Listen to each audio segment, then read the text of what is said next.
నిజామాబాద్ జిల్లా డొంకేశ్వర్ మండలం గంగాసముద్ర గ్రామంలో సైబర్ నేరగాళ్ల మోసానికి మరో అమాయకుడు బలైపోయాడు. ఈ ఘటన ఆలస్యంగా వెలుగులోకి వచ్చింది. బాధితుడు ముత్యంరెడ్డి మొబైల్లోకి ఓ లింక్ రాగా దాన్ని క్లిక్ చేయడంతో 4,16,000 ఖాతా నుండి మాయమయ్యాయని బాధితుడు వాపోయాడు. బాధితుడు ఫిర్యాదు మేరకు నందిపేట స్టేషన్ పోలీసులు కేసు నమోదు చేశారు.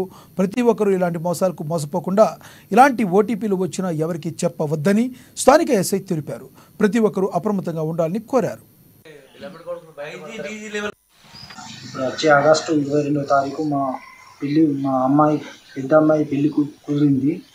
కావున నేను ఒక 5 లక్షల రూపాయలు వేరే వాళ్ళ దగ్గర అప్పు తెచ్చుకొని బ్యాంకులో వేసుకున్నాను. అకౌంట్లో ఖర్చులకు ఉంటాయని.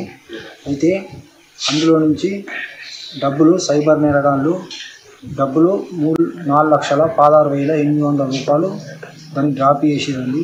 అది నేను ఏ లింక్ ఓపెన్ చేయలేదండి. అది 2023 జూన్ 9 తారీఖు నుంచి అది ఆ లింకు యాక్టివేషన్ ఉన్నదండి. ఆ యాక్టివేషన్ చేసేట్లా వాళ్ళు వచ్చిన అప్పటి నుంచి నా ఫోన్ యాక్ చేసిరు, నా సిమ్ని యాక్ చేసిరు, నా అకౌంట్ని యాక్ చేసిరు. వాళ్ళు